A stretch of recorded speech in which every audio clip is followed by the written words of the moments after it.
오늘 또 마침 영화 공범자들이 네. 말도 많고 탈도 많았지만 개봉을 했습니다. 네. 근데 MBC 측에서는 또 뭐 상영 막아달라고 뭐 이런 이상한 신청도 했었고요. 어쨌든 네. 법원이 기각을 하면서 네. 정상적으로 개봉을 했는데 네. 먼저 영화 얘기부터 좀 하면서 설명을 네. 해주실까요? 공범자들이라는 영화는 잘 아시는 건 최승호 PD라고 네. 해직된 PD입니다. PD수첩에서 주요 우리가 사회적 이슈가 됐던 프로그램들을 만들었던 분이고요. 근데 이제 정권 비판적이라는 이유로 MBC에서 파업에 참여했다는 이유로 해직이 됐고요. 네. 이분이 지난번에 이제 자백이라는 영화를 한번 만든 적이 있어요. 다큐멘터리 영화를. 그래서 서울시에 아시는 것처럼 간첩 조작 사건 그 사건을 파헤치는 다큐멘터리고 이번에 두 번째로 이제 공범자들이라고 공영방송 대표적으로 KBS, MBC가 될 수 있겠는데요. 그 KBS, MBC 공영방송을 망친 주범들이 누군지 그리고 어떤 방식으로 방송을 망쳤고 또 어떻게 정권에 충성하는 방송으로 전락을 해버렸는지 그러니까 국민의 편이 아니라 정권을 홍보하고 옹호하는 그런 방송으로 전락한 여러 가지 사례들을 쭉 다큐멘터리 형식으로 만들어서 이게 사실 아까 말씀하셨지만 MBC 경영진이 이걸 상영을 막아달라고 네네. 상영금지 가처분 신청을 했는데 그러니까 주연들이 이 영화 그렇죠. 틀지 마라고 네. 한 거죠. 후한무치죠. 후한무치. 창피함을 모르는 행태라고 보고요. 그런데 다행히 이제 법원에서 이걸 기각을 해서 오늘부터 네. 상영이 가능하고 150개 상영관에서 상영이 되고 있고 보신 분들의 대체적인 평가는 충격적이다. 이렇게까지 방송이 망가진 줄 몰랐다. 이런 얘기들이어서 좀 많은 분들이 보시고 우리 이 공영방송, 국민이 주인 공영방송을 잘 살릴 수 있도록 힘을 모아주시는 게 필요하다는 생각이 듭니다. 네, 이 공영방송 예. 의 역할, 언론 장악 등의 문제. 예. 지난 몇 년간 계속해서 그러니까 이거는요. 방송은요. 이래야 해라고 할 것 없이 듣는 분 보는 분이 다 느끼실 수 있는 거잖아요. 그럼요. 맞아요. 근데 그래도 한번 짚어보죠. 공영방송이 제대로 된 역할을 하려면 어떻게 해야 되는 겁니까? 저는 그렇게 생각해요. 방송의 역할은 뭐 방송뿐만 아니라 언론의 역할은 권력에 대한 감시와 견제를 하는 게 가장 중요한 역할이거든요. 네. 그러니까 국민이 권력에 대해서 일일이 개인이 간섭하거나 아니면 감시를 할 수 없으니 알 권리, 국민이 알아야 될 권리를 언론한테 준 거고 언론은 그 권리를 가지고서 정치 권력, 경제 권력, 시민사회 권력까지 다 부패하지 않도록 감시하고 견제하는 역할을 해야 돼요. 우리 세금으로 정부가 운영되는 거고 또 경제 권력도 사실은 하나의 사회적 권력이 돼서 갑질을 많이 하고 있지 않습니까? 그런 부분들을 우리가 다 알아낼 수가 없잖아요. 그래서 언론이 대신 가서 하는 거예요. 네. 특히 공영방송은 사형방송과 다르게 즉 개인이 운영하는 방송과 다르게 국민이 주인인 방송사입니다. KBS, MBC 같은 경우에는. 네. 그런 방송사일수록 더더욱 정치 권력, 경제 권력으로부터 자유를 누려야 돼요. 왜냐하면 사기업은 돈을 벌기 위해서 하는 거기 때문에 뭐 상업 방송들 같은 경우에는 뭐 상업 방송도 그러면 안 되지만 네네. 공영 방송 같은 경우에는 국민이 내는 수십 년 운영되는 KBS 같은 경우 또 MBC 같은 경우도 사실은 경제적 이익이 안 나도 그게 논란이 되거나 비판의 대상이 될 이유는 없거든요. 그래서 그렇죠. 공적 영역에서 국민의 알 권리를 잘 활용해서 정치적으로 부패한 모습이나 경제 권력이 갑질을 하는 행위나 부패한 모습들을 잘 밝혀내서 국민들한테 소상하게 알려주고 그것이 사회적 여론을 형성해서 바로 잡아지는 쪽으로 역할을 하라고 하는 것이 공영방송인데 뭐 지난번 박근혜 최순실 게이트에서 잘 보시는 것처럼 이 감시 역할을 제대로 못한 거죠. 오히려 더한 것들도 있었죠. 예. 더하게 안 좋은 것들. 예, 맞습니다. 비판받을 지점들 어떤 것들이 있었는지 좀 짚어주시겠어요? 뭐 아까 잠깐 제가 말씀드렸지만 세월호 사건 때 제대로 보도하지 않아서 네. 국가적 책임을 묻지 못한 부분도 문제가 된다고 볼 수 있겠고요. 네. 최순실 박근혜 게이트에서 얼마나 타락한 이 정권의 그 민낯들이 제대로 보도가 안 되고 밝혀지지 않았던 것도 문제가 되고요.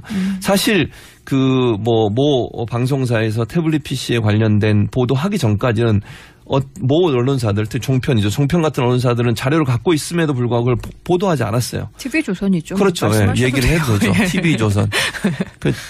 재승인 심사에서 점수 네. 과락이 나왔는데도 지금도 하고 있죠. 방송을. 그러게요. 어쨌든 네. 그런 방송사들. 또 사장 예를 들면 블랙리스트 의혹 같은 경우도 보세요. MBC 같은 경우 블랙리스트 의혹이 생겼는데 그게 뭐냐면 MBC에서 노조 활동을 했거나 이런 사람들을 블랙리스트로 만들어서 방송에서 제외를 시키는 거예요. 네. 아니 공영방송사라고 활동하는 것이 노조 활동했다고 해서 그 사람을 방송에 제외시키는 게 말이 됩니까? 있을 수 없는 일이라고 생각이 들고요. 심지어 가장 대표적으로 MBC 같은 게 저는 KBS보다 MBC가 더 타락했다고 생각을 하는데요. 최순실 박근혜 게이트에서 유일하게 태극기 부대가 가서 박수 쳐주고 응원해준 방송사가 MBC입니다. 이게 뭔 창피입니까 이게. 그러니까 자기들이 해야 할 올바른 역할을 제대로 하지 못했을 때 국민의 따가운 질책이 온다는 거고 깨달으셔야 되는데 그런 부분들이 제대로 안 된다고 볼 수 있고 그래서 뭐 종편도 나쁘지만 지금은 공영방송이 더 많이 저는 타락했다고 봐요. 이 타락한 공영방송을 제대로 세우는 것이 우리가 반드시 이번 정권에서 이루어야 될 일이라고 생각이 됩니다. 네. 저는 좀 아나운서 얘기로 예. 좀 좁혀가서 저희 이제 아나운서 연합회 뭐 선후배들 다 계시는데요. 내일 아침 8시부터 MBC 노조에 속해 있는 아나운서들은 전부 마이크를 스스로 내려놓습니다. 그래서 이게 참 같은 식구인데 어떻게 해야 되나. 바로 옆 동네이기 때문에 마음이 좀 맞아요. 굉장히 무거워요. 근데 이게 권력뿐 아니라 또 자본과의 유착관계도 굉장히 심각한 것 같은데 아무리 우리가 삼성공화국이라고는 하지만 삼성그룹 미래전략실 그 차장? 장충기 전 차장. 네, 사장급이죠. 네.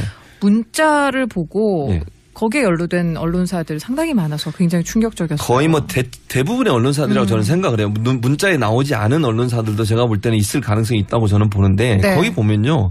이런 거예요. 협찬과 광고를 해주면 그 언론사, 그 기업에 대해서 좋은 기사를 써주겠습니다. 기사로 보답한다. 예, 기사로 보답하겠다. 이게 말이 됩니까? 그럼 기사를 돈으로 거래를 하는 거잖아요. 그 언론이 감시 역할을 하는 게 아니라 충실한 개의 역할을 하는 거예요. 그걸 그렇게밖에 볼 수 없는 거 아니겠습니까? 또 개인적인 청탁도 합니다. 자기를 사회이사 시켜달라. 또 자기 뭐 친척이나 아들을 회사에 입사시켜달라. 이런 요구도 하고요. 그러니까 결국은요. 언론이 경제 권력의 신용 노릇을 하는 거죠. 그러니까 적당히 주고받기를 하는 거 아니겠습니까? 그런 관계가 형성되고 골프 치러 같이 다니고 이러면서 어떻게 그 권력에 대해서 비판적 입장을 설 수가 있겠습니까? 아니 특정 이익을 받고 기자나 아니면 부장이나 아니면 논설위원이 그런 이익을 받고 그 언론사에 그 기업에 대해서 제대로 된 비판을 할 수 없게 되는 그런 문제가 발생하는 것이니까 이거는 권력과 언론의 유착뿐만 아니라 경제 권력과 언론의 유착도 아주 중요한 문제라고 보고요. 대체적으로 보면 선진국으로 가면 갈수록 정치 권력으로부터의 독립보다는 경제 권력으로부터 독립을 더 많이 외칩니다. 왜냐하면 타락하는 방법이 언론이 타락하는 중요한 계기 중에 하나가 뭐냐면요. 경제 권력으로부터의 타락이에요. 지금처럼 이렇게 우리나라는 이제 광고 시장이 엄청나게 치열하게 지금 방송사들이 많아지면서 치열해졌지 않습니까? 그러다 보면 광고와 협찬이라고 하는 부분이 중요하게 됐고 그걸 더 많이 받아내기 위해서는 일정 부분 거래를 할 수밖에 없는 구조로 가는 거고 경제 권력은 돈을 통해서 광고라는 힘을 통해서 언론을 장악하고 언론은 거기에 충실하게 기업의 이익을 대변해 주는 역할 그런 입으로 타락하는 이런 일들이 계속 반복되고 있다고 볼 수 있겠습니다. 어떻게 해야 될까요? 저는 근데 오히려 이렇게 좀 털고 갈 수 있는 계기가 돼서 이 부분도 굉장히 어찌 보면 우리나라로서는 좋은 그 좀 분수령이 될 수 있을 것 같은데 어떻게 해야 될까요? 1차적으로는 이제 장충기 사장에게 나와 있는 부분들 이런 메시지는 불법적인 요소라고 저는 보거든요. 그래서 이거는 조사해서 검찰이 조사를 해서 불법적인 요소가 있다고 했을 때 왜냐하면 언론인은 청탁을 할 수 없게 돼 있어요. 김영란법에 의해서. 그렇죠. 그래서 이거는 김영란법에 불법적인 행위로 규정할 수 있는 부분이 있다고 하면 검찰이 조사를 해서 잘못된 부분들을 바로잡아야 된다라는 생각이 들고 두 번째 공영방송 같은 경우에는 오늘 아침에 문재인 대통령이 기자회견하면서 그런 얘기했어요. 지배구조 개편 들으셨는지 모르겠지만 지배구조라고 하는 게 뭐냐면 사장을 뽑는 구조를 바꾸자는 거예요. 지금 현재 KBS 같은 경우에는 이사회가 7대4 구조입니다. 11명이 이사가 있는데 7명은 여당이 추천하고 4명은 야당이 추천하는 그런 구조고 임기는 3년입니다. 현재 이사들은 박근혜 정부에서 임명된 사람들이에요. 그러다 보면 박근혜 정부 시절에 여당이 7명 있는 거죠. 그리고 이제 박문진, 그러니까 MBC의 대주주죠. 대주주가 방송문화진흥회인데 방송문화진흥회는 9명의 이사로 구성되어 있는데 6대3 구조입니다. 여당이 6명, 야당이 3명. 근데 이것도 박근혜 정부 시절에 이루어졌던 거예요. 그러다 보니까 이거 임기가 내년 8월까지고요. 그러다 보니까 지금 현재 사장들은 이 구조에서 뽑힌 사람들이기 때문에 정권이나 여당의 입맛에 맞는 사람이 사장으로 임명될 수밖에 없는 구조예요. 이걸 바꾸자고 새로 법안을 낸 게 당하기 바로 전에 박근혜 전 대통령이 탄핵하기 바로 전에 그때 당시 여당들이 민주당, 바른정당, 그다음에 국민의당이 합쳐서 새로 법을 하나 만들었는데 그게 뭐냐면 제안을 해놨는데 그 법의 내용을 보면 이사수를 지금은 11명, 9명인데 13명으로 통일을 시키고 네. 7대6 구조로 하다고 그랬어요. 네. 여당이 비슷하게. 7명, 네. 야당이 6명 비슷하게. 그리고 중요한 게 뭐냐면 사장을 선임할 때는 다수결로 하지 말고 3분의 2 이상의 동의를 얻게 하자. 그 말은 야당에 추천된 이사도 일정 부분 동의하지 않으면 사장으로 선임하지 못하도록 만드는 거죠. 견제를 좀 심하게 그렇죠. 하자는 네, 거죠. 그렇게 하자는 거죠. 그런데 이 법이 통과가 안 되고 있어요. 누가 반대했냐? 자유한국당이 반대를 하고 있어요. 근데 이제 문재인 대통령이 오늘 그 얘기 한 것은 양보라고 저는 생각하거든요. 네. 그러니까 지금 구조로 가면 내년 8월 되면 완전히 판이 바뀌어요. 다시 말씀드리면 정부 여당이 원하는 사람을 사장으로 앉힐 수 있는 구조죠. 네. 다수결을 할 수 있으니까. 그런데 법을 바꾸게 되면 지금처럼 여당이나 정부가 원하는 사람이 사장으로 앉힐 수 있는 구조가 안 되고. 안 되는 거죠. 네. 그래서 도리어 이것은 문재인 정부 입장에서는 방송의 공정성, 객관성을 바로잡기 위해서는 정치 권력으로부터 방송이 자유로워야 되고 예. 그러기 위해서는 이사가 편향적으로 구성되거나 아니면 다수결에 의해서 정부 여당이 원하는 사람이 사장으로 앉힐 수 있는 걸 막자라는 의도에서 지배구조 개편을 얘기했고 네. 그 법이 이미 제출이 돼 있기 때문에 자유한국당만 동의하면 통과가 될 수 있는 상황이에요 지금. 그래서 전향적으로 좀 자유한국당이 좀 이 부분을 본인들한테는 지금 입장에서는 더 유리하게 됐어요. 유리할 수 있죠. 예. 근데 왜 반대하는지 저는 이해를 못 하겠어요. 참, 이 언론에 대한 이야기. 사실은 제가 이런 말씀 드리면서도 되게 자존감이 떨어졌어요. 그동안 어떻게 해야 되나 그렇게 목줄을 죄고 밥줄을 죄고서 예. 내가 할 말을 못하게 하는 그런 상황에서 아나운서로서 PD로서 기자로서 어떻게 지냈어야 했을까 굉장히 좀 많이 우울한 그런 상황인데 그 교수님도 지금 방송통신위원 정책자문 맡고 계시잖아요. 예. 앞으로 그 언론 장악 저지법 관련해서 지배구조 외에 또 개혁해야 될 것 반드시 저는 근데 예. 이게 내년 8월까지 안 되지 않나요? 방송이 왜 온에어인데요. 이게 하루라도 급할 것 같은데. 맞습니다. 그래서 사실은 방송 현장에 있는 분들 같은 경우에는 당장 빨리 이루어지길 바라는 부분이 있을 거예요. 네네. 그런데 이게 이제 이게 절차적인 정당성이나 또 문재인 정부가 주장하는 게 정의롭고 절차를 잘 지키는 정부 아니겠습니까? 그러니까 강제로 예를 들면 가장 대표적인 예가 정인주 사장을 지금 네, 저와 이름이 같으시죠. 같으신데. 전 KBS 사장을 몰아낼 때는 예. 그야말로 제도적인 어떤 그 절차를 밟지 않고 정부가 그때 당시 정부가 일방적으로 몰아내서 쫓아냈죠. 네. 대법원에서 무혐의 처리까지 받았어요. 처분까지. 예. 그럼에도 불구하고 한 번 쫓겨난 사람은 어떻게 할 수가 없는 상황 아니겠습니까? 근데 그런 방법을 또 그럼 문재인 정부가 써야 되냐 하는 부분에 고민이 있는 것 같고요. 다만 저는 그렇게 생각해요. 지금 시간이 많이 없어서 더 많이 얘기를 해야 되는데 늘 제가 말씀드리지만 이걸 좀 늘려야 된다고 제가 말씀을 드리잖아요. 예. 근데 한 가지 분명한 사실은 지배구조 개편 아까 말씀드린 부분하고 두 가지를 더 해야 되는데 하나는 뭐냐면요. 현재 바뀌려고 하는 법에 뭐가 들어가면 편성위원회 설치라는 게 의무적으로 들어가 있습니다. 네. 편성위원회라고 하는 것은 노조와 사측이 반반. 그러니까 뭐 예를 들면 10명이 5대5 이런 거죠. 노사 동수로 편성위원회를 구성하고 논란이 되는 프로그램의 제작이나 방송 편성에 있어서 그 편성위원회의 동의를 반드시 얻도록 하는 거. 그러니까 예를 들면 이런 거죠. 정부 비판적인 프로그램 만들었는데 경영자 측에서 못 내보내게 하는 거예요. 그랬을 때는 편성위원회가 모여서 회의를 해보자는 거죠. 또 한 가지는 보도 책임자를 임명할 때는 반드시 편성위원회 동의를 얻게 하는 거예요. 그래서 일방적으로 경영자층이 자기들이 원하는 사람을 임명할 수 없도록 만드는 것. 또 한 가지는 이사회의 속기록 반드시 공개해야 됩니다. 속기록 공개한다는 건 무슨 의미가 있냐면요. 이사들이 그냥 아무 말 대잔치를 하지 않도록 막는 거예요. 그렇죠. 거기 막말하거든요. 그리고 자기들의 정치적 이념을 막 드러내요. 이사가 공정해야 되는데 그런 부분들을 못하도록 하기 위해서는 이 속기록이 반드시 공개가 돼요. 지금은 이사회에서 결정을 하면 속기록 공개를 안 할 수 있도록 돼 있어요. 그러니까 원칙은 속기록을 공개하지만 이사회 전체가 동의해서 공개할 수 없다 하면 못하게 돼 있거든요. 그러니까 아무 말에 막 하는 거예요. 이번에 속기록 그 일부 네. MBC 노조에서 발표된 걸 보면 이사장이 아주 노골적으로 정치적 편향성을 드러낸 속기록의 내용이 밝혀졌잖아요. 그걸 지금 못하게 돼 있단 말이에요. 네. 그래서 조금 더 전향적으로 속기록 전부를 공개할 수 있도록 하는 법적 장치를 만들어야 된다. 그래야만 이사들이 책임 있는 발언을 할 것이고요. 이사들이 국민을 두려워할 수 있는 그런 자세로 일을 할 수 있다는 점에서 이 두 가지를 함께 포함시켜서 그러니까 지배구조 개편, 편성위원회 설치 그리고 속기록 개방, 공개, 네. 개방이 아니라 공개죠. 네. 이 세 가지가 반드시 함께 이루어져야 한다는 생각이 듭니다. 네, 알겠습니다. 근데 좀 좋아질 수 있겠죠. 좋아지는 일밖에 안 남았겠죠. 문재인 정부가 네. 반드시 이뤄낼 것으로 생각하고 제가 개인적으로 방통위원장을 잘 아는데요. 네. 그분은 반드시 이뤄낼 겁니다. 제가 또 도움이 된다면 도울 것이고요. 예, 알겠습니다. 예. 든든한 우군을 얻은 것 같아서 감사합니다. 좋은 좀 분수령이 될 수 있을 것 같은데 예. 어떻게 해야 될까요? 1차적으로는 이제 장충기 사장에게 나와 있는 부분들 이런 메시지는 불법적인 요소라고 저는 보거든요. 그래서 네. 이거는 조사해서 검찰이 조사를 해서 불법적인 요소가 있다고 했을 때 왜냐하면 언론인은 청탁을 할 수 없게 돼 있어요. 네. 김영란법에 의해서. 그렇죠. 그래서 이거는 김영란법의 불법적인 행위로 규정할 수 있는 부분이 있다고 하면 검찰이 조사를 해서 잘못된 부분들을 바로잡아야 된다라는 생각이 들고 네. 두 번째 공영방송 같은 경우에는 오늘이죠. 오늘 아침에 문재인 대통령이 기자회견하면서 그런 얘기했어요. 지배구조 개편 들으셨는지 모르겠지만 네네네. 지배구조라고 하는 게 뭐냐면 사장을 뽑는 구조를 바꾸자는 거예요. 지금 현재 KBS 같은 경우에는 이사회가 7대4 구조입니다. 11명이 이사가 있는데 7명은 여당이 추천하고 4명은 야당이 추천하는 그런 구조고 임기는 3년입니다. 네. 현재 이사들은 박근혜 정부에서 임명된 사람들이에요. 그러다 보면 박근혜 정부 시절에 여당이 7명 있는 거죠.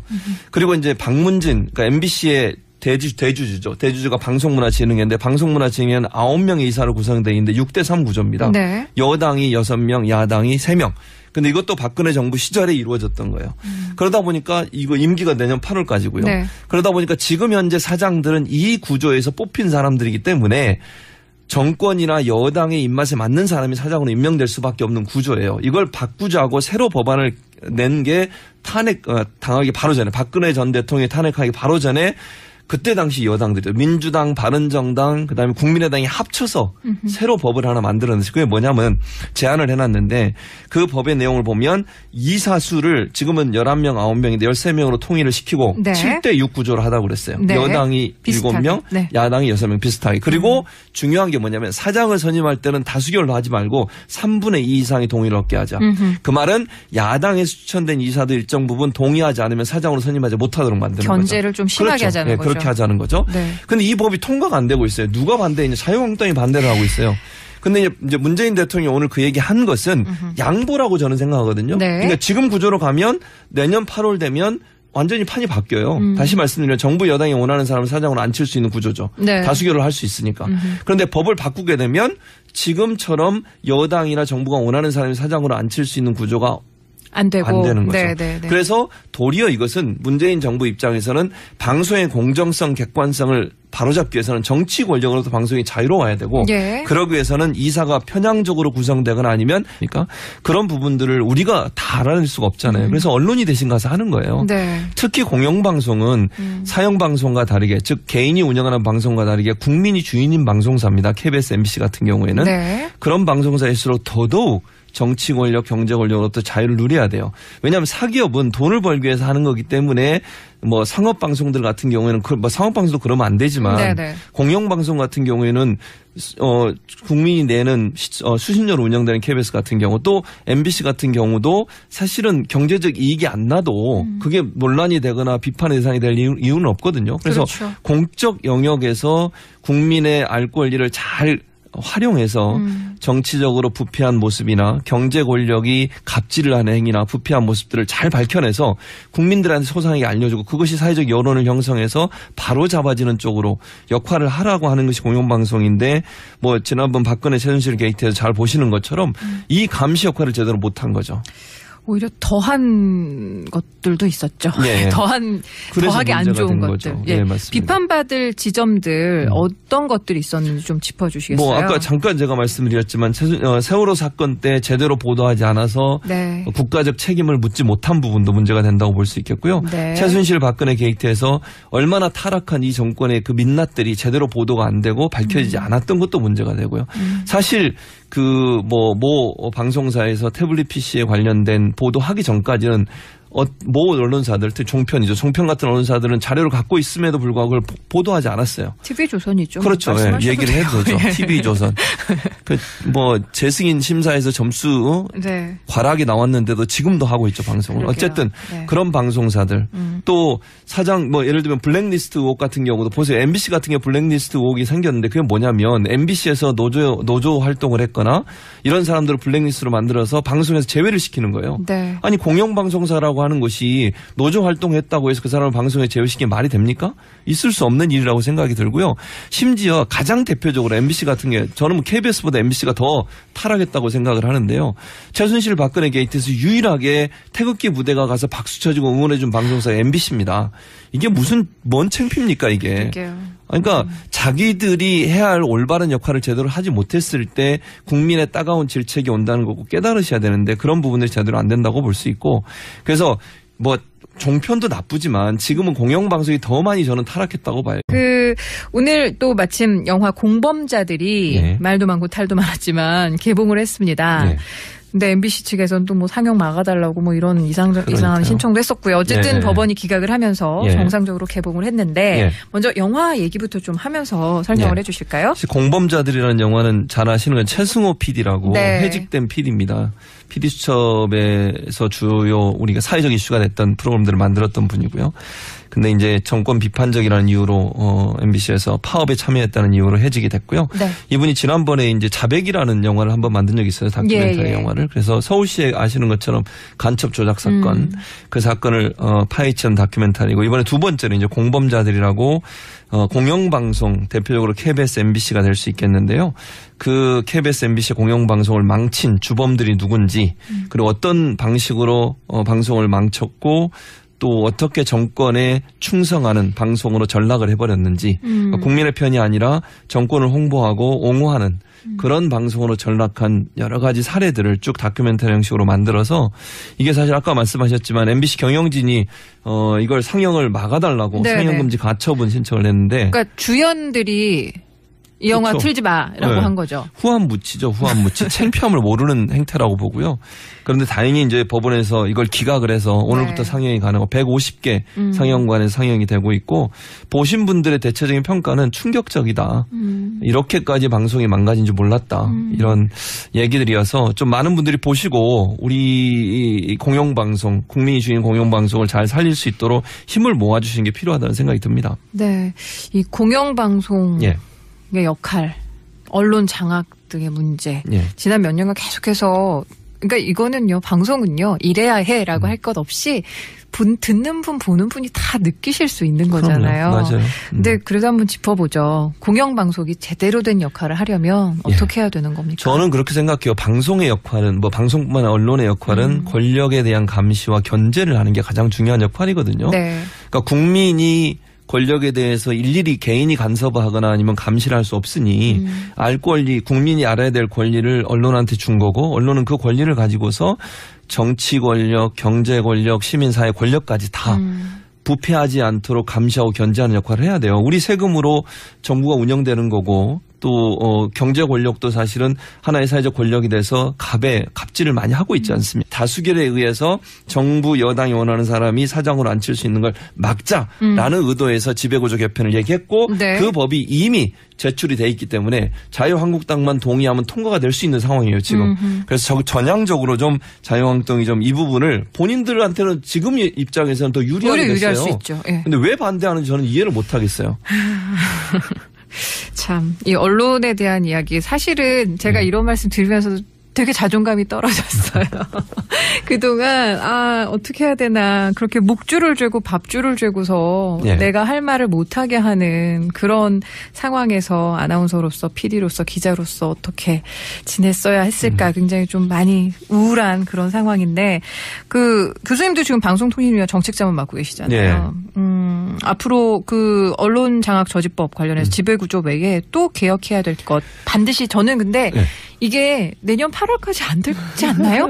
방송이 왜 온에어인데요. 이게 하루라도 급할 것 같은데. 맞습니다. 그래서 사실은 방송 현장에 있는 분들 같은 경우에는 당장 빨리 이루어지길 바라는 부분이 있을 거예요. 네네. 그런데 이게 이제 이게 절차적인 정당성이나 또 문재인 정부가 주장하는 게 정의롭고 절차를 잘 지키는 정부 아니겠습니까? 그러니까 강제로 예를 들면 가장 대표적인 예가 정윤주 사장을 지금 네, 저와 이름이 같으시죠. 전 KBS 사장을 몰아낼 때는 예. 그야말로 제도적인 어떤 그 절차를 밟지 않고 정부가 그때 당시 정부가 일방적으로 몰아내서 쫓아냈죠. 네. 대법원에서 무혐의 처리까지 받았어요. 처분까지. 예. 그럼에도 불구하고 한 번 쫓겨난 사람은 어떻게 할 수가 없는 상황 아니겠습니까? 근데 그런 방법을 또 그런 문재인 정부가 써야 되냐 하는 부분에 고민이 있는 것 같고요.